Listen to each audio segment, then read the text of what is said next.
Hey, how's it going, everybody? I've been getting some comments commenting on my use of the board in games, and this is something that I've worked at, and I think something that I have taken for granted a little bit. So I wanted to do a video talking about how I approach playing the board, because I think aside from your hero selection, which sometimes, depending on whether you're free to play or pay to win, can vary a lot. And so the one thing that you have the most control over are the boards. With this game, as you know, it's sort of a grind, and there's a lot of elements of gambling to it.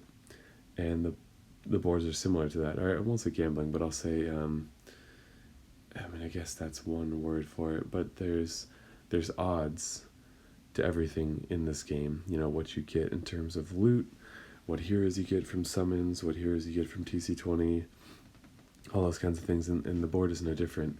And so with that in mind, there's a way you can play to give you a higher chance of success if you understand some of these things.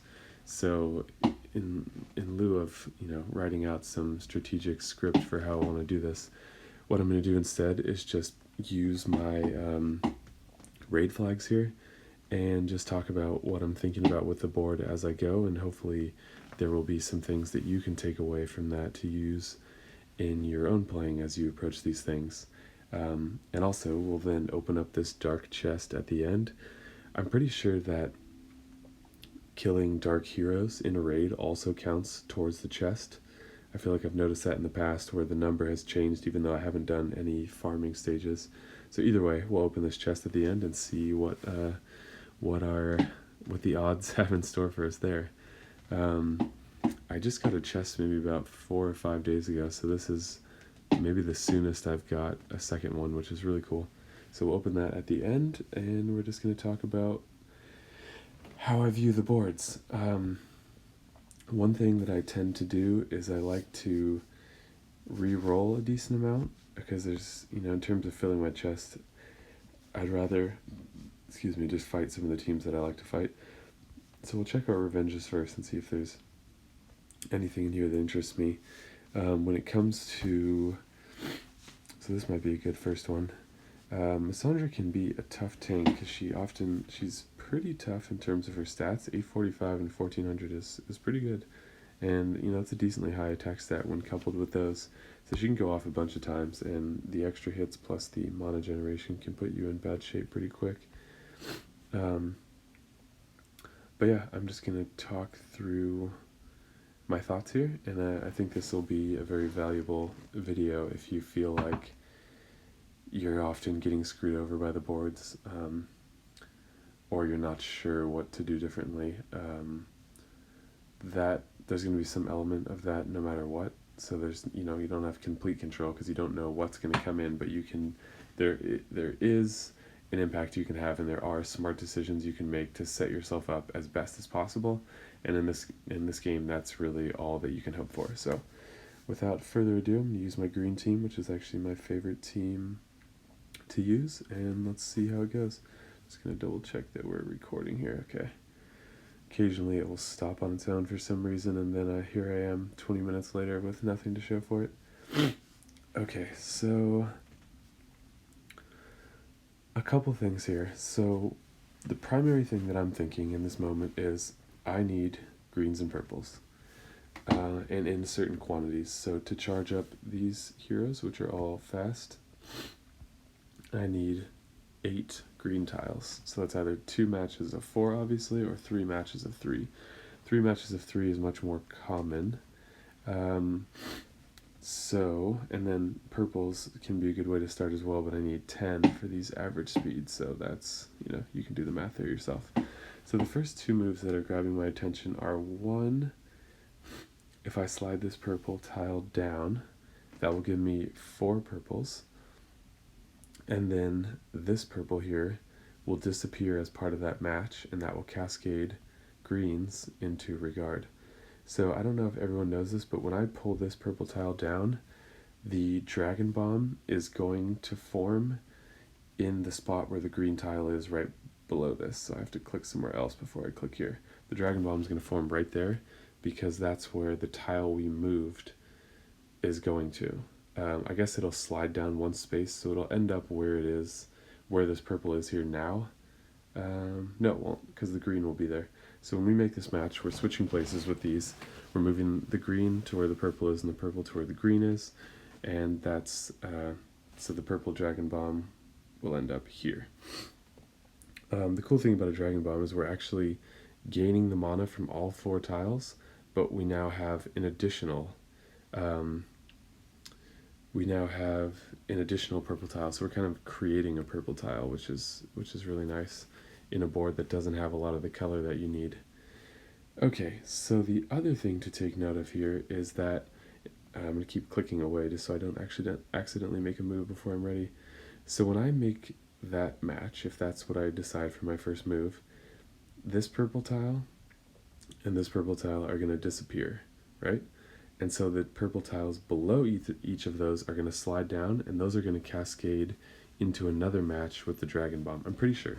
So I'm not perfect at this, but this is the way that I try to see it. Is like if I make a move, what is going to result from it? And sometimes it kind of hurts your brain to think about it that way. And yeah, the other move is if I move this purple to the left, that will then drop this red all the way down to where this red is, and then there's a chance, so now that means all these 3 tiles above it, this red and the 2 purples, the purples won't be there, but those 3 spots will open up, and there's a chance that a green falls in to make a green 4 match here.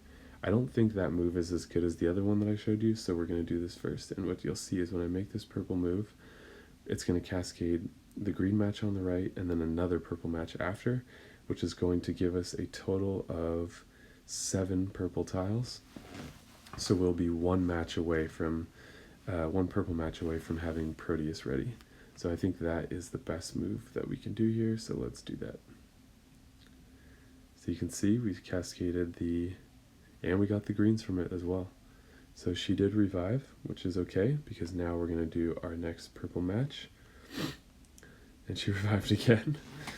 So there's only so much you can do about that. Okay, only 2 hits. Okay, so now I'm going to heal. It's not immediate, but I don't want Caedmon to die because he's my only dispeller. I would save Regard if Neith was closer to going off, and I know that I can freeze Marjana with Proteus, so I don't have to worry about her, needing to cleanse her fire or anything. So these are the kinds of things that I'm thinking about when I make a move, and it's slow to do it at first, but the more you do it, the more it becomes automatic, and the faster it will then eventually be again. So I recommend moving very slow. And I remember early on being like, oh my god, this is taking forever now, just make a bunch of fast moves, and then really forcing myself to slow down, especially at the opening board, and look at it and go, okay, what are my best options here?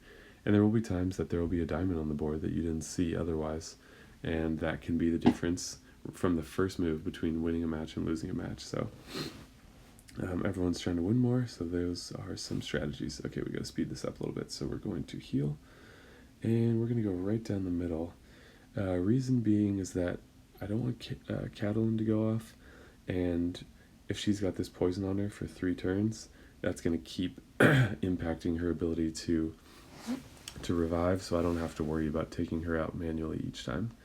Okay, the next thing is we want to get some specials going. So I can throw 3 greens into Regard, or I can do something with the greens over here. When there's that many clumped together, you should be looking like, is there a way that I can make a diamond here? And I'm good at this sometimes, but in this situation, I don't personally see anything, so I'm just going to make just a green match. And at this point, I don't need to be too careful, so you can kind of turn this careful attention on or off when you need it. So right now I'm in pretty good position with my greens being almost charged. Okay, so now I can kill, I was first thinking I can kill Catelyn with Caedmon, but I can also follow behind her with these green tiles here, so I don't have to worry about her at all. Neith is sort of a pain in the butt, so with my attack up, this should kill her. Okay, and then Regard is sort of annoying as well, so we're going to hit him with Hansel and then follow behind with these green tiles just in case. Okay, the greens were enough to finish him off. Okay, next move is Catalin is going to die from the poison. So the greens that we could use to kill her are better spent ghosting afterwards, because a ghosted tile is worth twice as much mana as it is if it hits a target. So if we let her die from the poison and then we ghost 3 greens, that should be enough to get at least a couple of our green specials up again, which will be enough to win the match. So we're going to hit Morgana with some purples. You could ghost the purples as well. We're going to let her die, ghost our greens, and that is the end of the match here. So obviously this is much slower than if I was not talking things out and trying to point things out on the board. I've gotten quicker at assessing those things, but hopefully just that match in and of itself is helpful for you to go, oh, at least, click some things into place. This is not my original idea. I've seen this in other people's videos. Nittany Lion Roar is one that calls it playing the odds, which is like, I'll talk about that concept in the next raid here. But it's the same kind of thing. You don't know what's going to happen with the board, but you can do your best to put yourself in a good position for things that you want to happen. So we'll elaborate on his principle there, but that's one of the things that got me thinking about it. But I also feel like that was my intuitive approach to the game anyways. Just when faced with the challenge of the game, that was what my instinct told me, and it is something that I've been cultivated a bit more to go, okay, slow down, observe what's going on, make smart moves, think about what's going on with the buffs, with the debuffs that are out. And that's something you'll see in a lot of my videos, so this is not the only source for that information. I feel like that's a perspective that I enjoy bringing to the game nonetheless. So pretty much if you watch any of my videos, you'll see me do things like that. So it's sort of an ongoing exploration, but I wanted to take some time here in this video to really spell things out and talk through my moves a lot more than I normally would. So if it's slow, you can probably just glean the same information by watching the rest of my videos, or if you really enjoy this pacing, let me know and I can do more videos like this. So I really like to engage with the people that are watching my videos, so if you have any questions or suggestions or comments in general, I'm always happy to hear those things. If you enjoyed the video, leave a like. That kind of stuff helps. And let's get into the next one here. So sometimes I'll make decisions on what match to take based on the cups. So this is a very, very little reward, a lot of risk in terms of cups. At this point, I don't really care. I'm not filling a raid chest anyways, so we don't have to worry about that. And I forgot to check to see if we add anything to the chest. So we're at 146. So if we take this raid, I'm pretty sure that we'll go up to 147. So just doing these raids, as long as there's a few more purples in each one, we should be okay. Alright, so here, Dangerous Tank, but she's a little squishy though. So with 3 greens, it should only take 4, maybe 5 greens to kill her. 2 slow healing flanks is not very dangerous, and then Sashat and Liana here are very dangerous, so I don't think this will be too tough. But point being, we're just trying to describe some of the stuff with the board, so it doesn't matter what the match is, we'll still be able to do that. Okay, and I think this strategy is best shown with a bad board, because that's when you need to make the most careful moves. So I'm already sizing this up here, and the first thing that I see is that if I slide this blue to the left, we're going to make a blue 3 match, right? So that's going to clear those 3 blues out, which means the only other 2 tiles in this column are, this green and the red above it. So those are going to slide all the way to the top of the board, which means we're going to cascade into a green match. And when we slide this blue to the left, we're sliding a red to the right. And so we're going to drop a red and a green into that spot. So the greens and the reds are going to cascade there. I'm now thinking it's going to be 5 tiles to kill a Lacey, but we'll see. And this, it's hard for me to see with that much of a cascade, what's going to happen after, but it's possible something will happen with these purples in and around here when we do that move. So that to me looks like the best move. We don't have enough purples on the board to get Proteus going, so we're better off sticking with our high tile damage greens and then seeing what falls in. So let me know also if this is helpful. Sometimes I have the mistake of thinking that if I know something that everyone knows it, or that it's just kind of obvious. So I've put a lot of effort into trying to see how the cascades are going to fall, because I feel like that's the best excuse me, the best way to take advantage of how to be better at this game. You know, you can't control a lot of aspects of it, so if there is an aspect you can control, really maximizing that aspect and your sort of mastery of it is going to give you the highest chance of success. And I think I've done really well in the game so far. You know, if you consider I'm attacking, there isn't an advantage on defense. They get plus 20% attack and increase mana generation, and there may even be more to that. So you're at a disadvantage. This is already a team that's much stronger than mine, and I'm using mostly 4 stars. So not a brag whatsoever. I just think that being able to think about these things can really maximize your ability to succeed in the game. So without further ado, let's make this match. Gonna get a cascade here, and okay, so she's probably about 2 tiles away. So another common match that I like to make is, if you look at the greens here, if this green were to move down by 1, then we would have a green match. If I had a blue tile, let me click away. If I had a blue tile here, for example, and I could slide it up to make the blue match, you can see that then this blue would disappear, the green below it would fall down, and that would cascade into a match.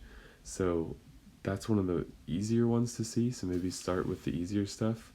Or like, for example, if there was, let me click away, a green here, if I then made this purple match over here, the Dragon Bomb would form at the blue square right above the purple that's selected, and then the 2 greens to the right of this purple that is selected would slide up, and if there was a green tile here, those would cascade into a match. So that's one of the more common ones to see, is these like sort of horizontal ways of sliding tiles around.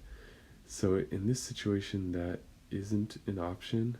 And if I make that purple match, I'm actually going to move the greens further away from where they need to be. So I think what I'm going to do is just go for the guaranteed kill of Lacey, since that gets me out of harm's way. Okay, so now we're looking at being one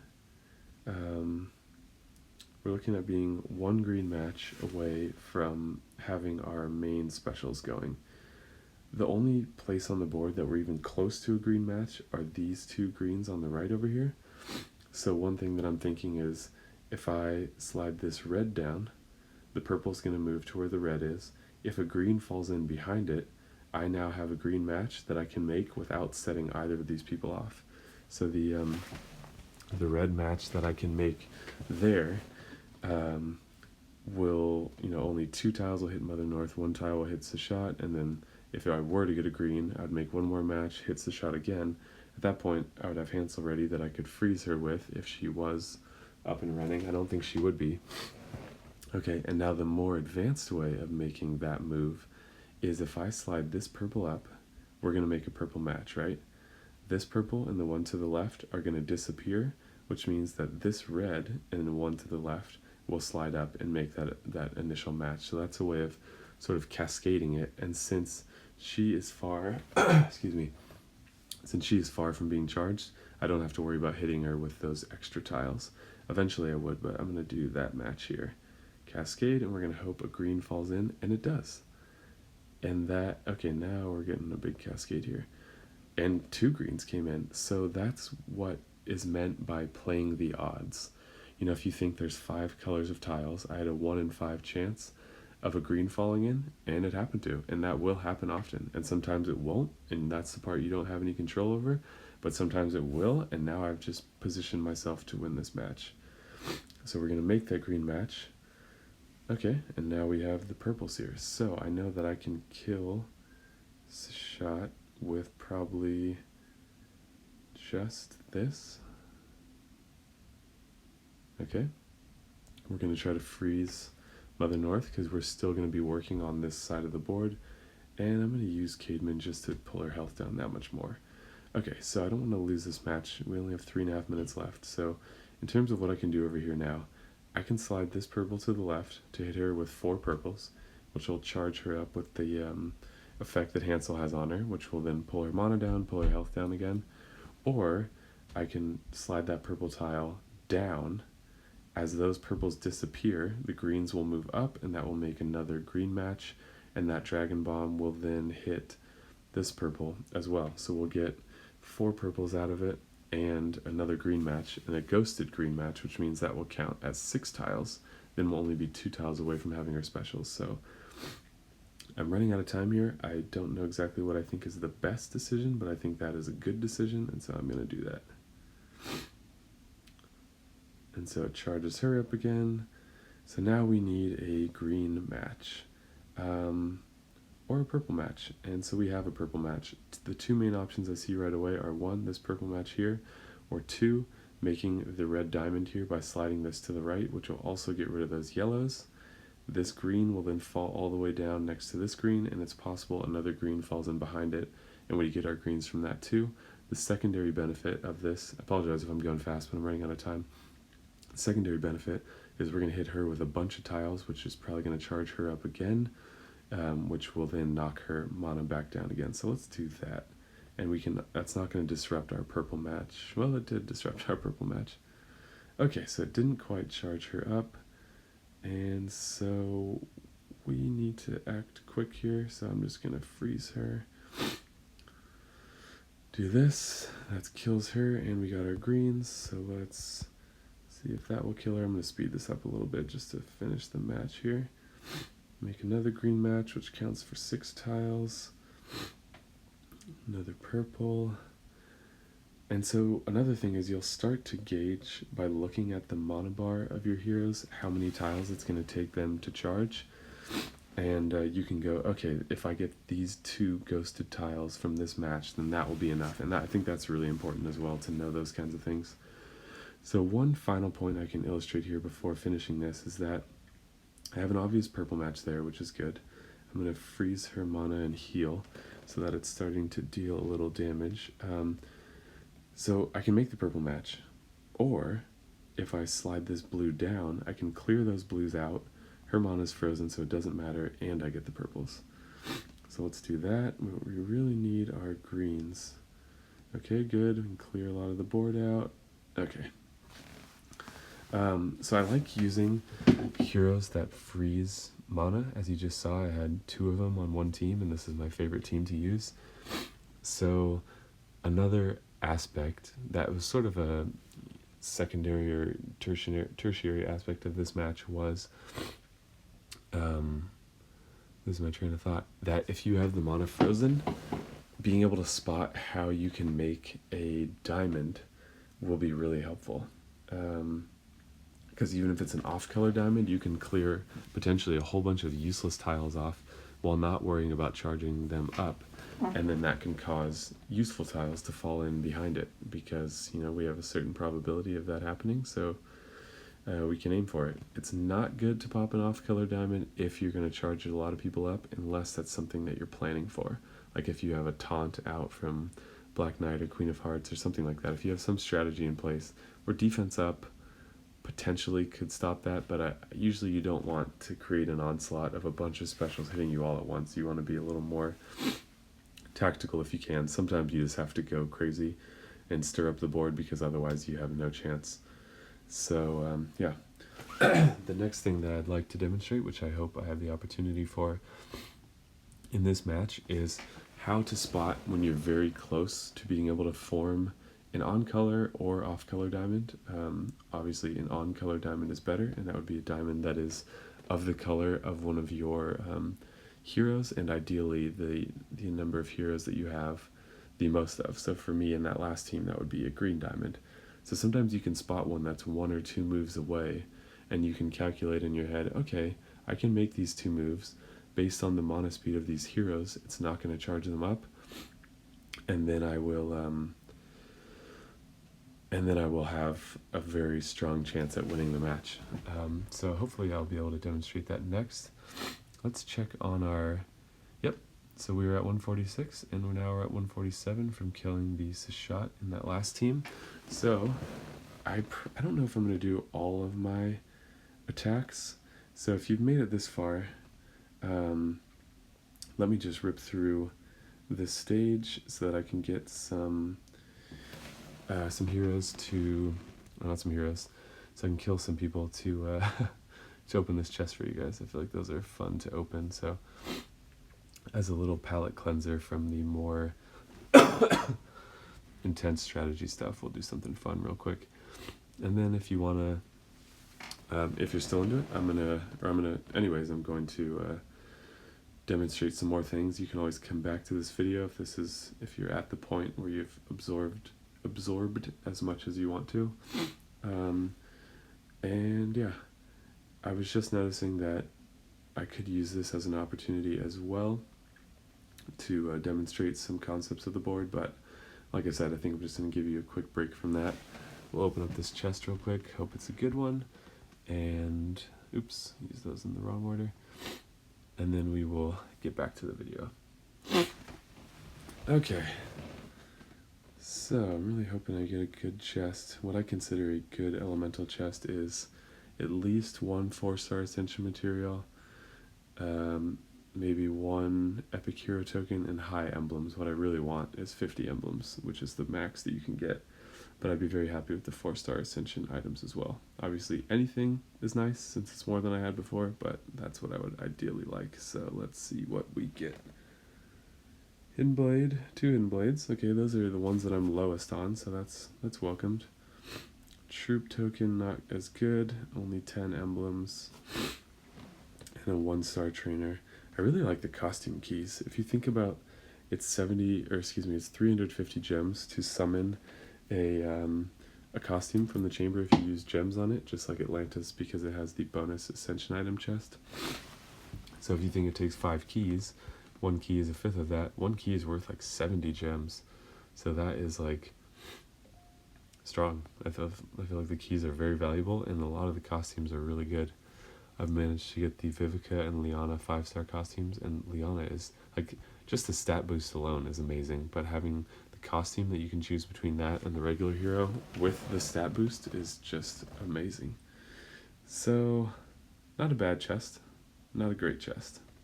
So yeah, let's do a quick troop pull while I've got you here. Maybe that's interesting. Really hoping for a purple mana troop. If we only got 1, I would like to have another. And a red crit troop. Okay, at least it's a 4-star. I'll take that. I do like using the crit troops on some heroes. Okay, and let's get back to our raids here. And excuse me, now we don't have to worry about finding purple heroes on a team. So I only really like using my blue team when there are buffs on it, because it's got Finley, who excels on teams with buffs, and this is a debuffing team. Aside from Costume Regard, they're all about putting stuff on me, but if Regard goes off, that will give us, well, sure. It's not really about winning here. What I want to do is just demonstrate certain concepts. Wow, I'm very surprised this person is only level 37 and already has 4 maxed 5-stars. I don't even have 4 maxed 5-stars. Okay, so hopefully what I can demonstrate here is how to make an on-colored diamond. Okay, obviously we have some blue matches, Can do a simple 3 match by pulling that to the left.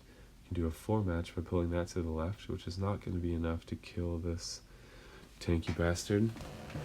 We have a red diamond here, which doesn't suit us. Occasionally, off-color diamonds like that can be helpful, but not in this situation. I don't want to charge him up. I'm very far from having any sort of cleanse ready, so we want to be more selective than that if winning is a strategy. So what I'm seeing here is that with these blues, the one to the right of this, the one above that, and then this one and the one below it, if we had a blue here, we would then be one move away from making a blue diamond, right? We would slide this one up, and that would make the T-shaped match, which then gives us a blue diamond. So what I'm thinking is, do I have any way of controlling what tile is in this spot? And I have one opportunity, and that opportunity is if I slide this red to the right, it's going to make a red 3 match. That's going to clear those 3 tiles out, and then 3 new ones will come in. There is a chance that a blue will drop in this spot. Since I don't have any better moves, and a blue diamond would be absolutely huge to securing this win, to me that's worth the shot. If they were all almost charged up and ready to go, then that would be more of a risk. But at this early stage, that is a worthwhile risk. There's also a chance, actually no. So this is kind of the next level of thinking if you're wondering where to go next from there. If I slide this red to the right, it's going to put a blue where the currently selected red is, right? And if a blue, and that then has this blue on the side over here as well. So there would be a blue here and a blue here. So if a blue were to fall between that, that would really disrupt our plan for a diamond. But we can look at this and know that that's impossible, right? Because each vertical column is 5 tiles high.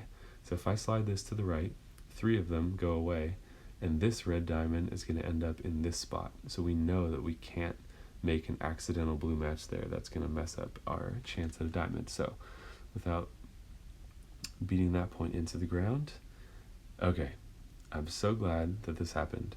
I didn't want to do a video where I had to edit perfect matches together.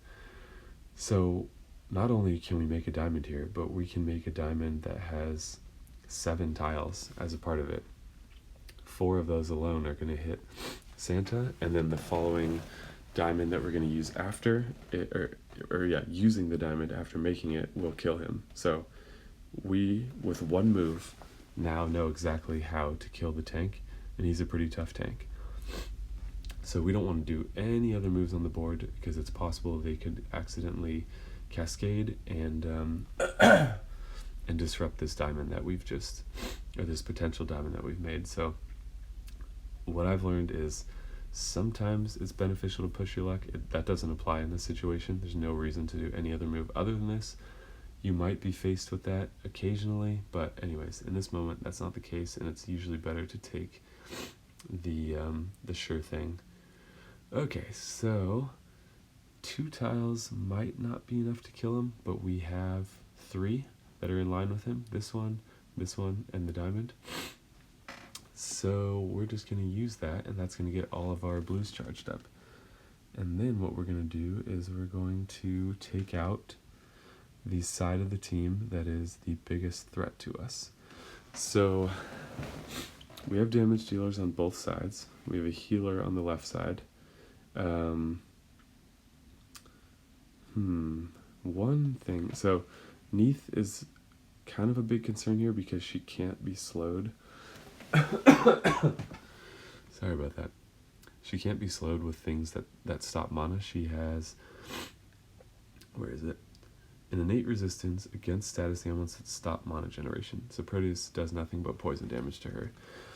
And then if you look over here, Mr. Richard has a buff. So that means if we target him first with Finley, Finley will at least hit one other person. So hopefully it's someone on this side, because what I'm going to do is I'm going to go attack up. I'm going to hit Neith with defense down, and then I'm going to target Richard, and I'm going to hope that Finley then targets Neith next. But either way, with her defense down, we have a purple match underneath her that we can hit with at least 2, and that'll get her close to dying. So, one thing at a time, let's do this. Okay, cool. So we can now kill her with, and now Richard has defense down as well. So the move that I'm looking at is if I slide this purple to the right, it's going to make a green match that's going to totally hit Richard, which is not ideal because that might make him fire. We do have defense up, but we don't have a way to cleanse his attack debuff, so that's not great. The other thing is we have 2 blues here, and we're going to clear out the tile above it. So as those blues fall down 1 square each, it's possible another blue falls above it, and those will all be ghosted. So that will count for 6 tiles for us towards getting our specials going again, which is really good because we can target Richard with Finley again since he has a buff. That will probably kill him at that point, and it will then randomly target someone else. So there's a lot of, you can see one small move has a big potential to cascade, not only in terms of the board, but also in terms of your hero specials. So we're going to kill Neith. Our blue didn't fall in where we wanted it, but other blues fell in where we, where they're just as helpful. So if I slide this blue to the right, so we're running out of time again, so I'm going to speed up just a little bit. If I slide this blue to the right, that's going to ghost 4 blue tiles. That's also not hitting anyone with the color tile that for me does the most damage, so that's not always great. Sometimes it's better to hit a hero with it, especially if they're close to being killed. I don't have that option here, and none of them are that close to being killed, so this way I can make this match, and now I can hit Richard with Finley, who now has defense. Oh, his buff is gone. Okay, so it's only going to hit Richard, but that means that I can probably kill Richard. Okay. I can make a purple match that'll hit Regard, but at this point I don't want to heal him. So I also know that if I hit this blue Dragon Bomb, that's going to be at least 1 blue tile ghosted, which will count for 2, which I know will charge up Grim, and this is lasting for 4. Good God, how long does this last?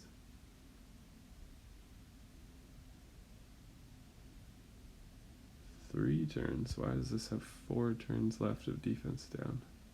That's confusing. Oh, because I used Grim on him, and Grim lasts for 6 turns. Okay, so let's speed this up a little bit. Okay, and we got another match, so we're going to take a hit from Kingston, which we will then heal from and remove the buff. Let's go ahead and freeze Regard, unless he mana shields. Okay, so I know that if I make this blue 4 match by sliding this to the right, that all my blues will be ready at that point, and I can hit Kingston first. Since he has this elemental link buff, it's a guarantee that Regard will also get hit. So I'll show you what I'm going to do there. This is a little bit different than the intended strategy of this video. Oh, please survive. Okay, so I already have attack up, and Kyril's is worse, so I'm not going to do that. I'm going to hit him with the defense down, so when Finley's hits him afterwards, it's going to do even more damage.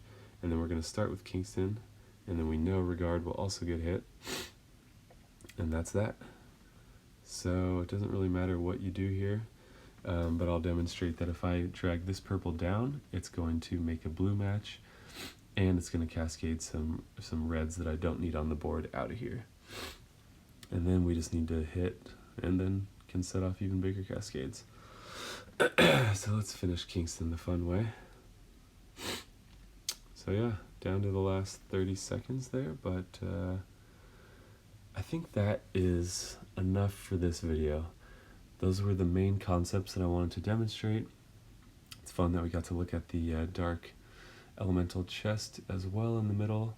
But one of the biggest concepts was what I touched on in the last raid here, in the first move, which is that if you can see a potential diamond and you have a way to make a move that can set that diamond up, especially if you're not going to set off any enemy heroes in the process, it's definitely worth doing. And there are many times where that will not pan out how you want it to, and that's okay. That's going to happen. That's just what this game is you're playing the odds. Playing the odds doesn't mean that you win every time you try it. It means that you're giving yourself the best chance for the outcome that you want to occur. So then the next place to take that is think about all the different ways you can form diamonds and try to see those. Like the T-shaped and the L-shaped are probably some of the most common, and the setups for those can be the hardest to see. So when you're doing your farming, instead of just doing it on autoplay, hop in and actually sorry, hop in and actually play some of those attacks and try to do this. Try to notice where it can be, move things around, and see if you can make a diamond out of something, because that is going to be a monumental skill for being better at this game. So yeah, thanks so much for watching. Leave a like if you enjoyed. As I mentioned earlier, if there's any suggestions you have that you want other people to see, or any suggestions from me regarding the video or future videos, please let me know in the comments, and subscribe if you want to see more. I really appreciate all the people that have done so and the people that come to watch my videos. It's really awesome, and I'm glad to be able to provide content that is helpful. So thanks for watching, and I'll see you in the next video.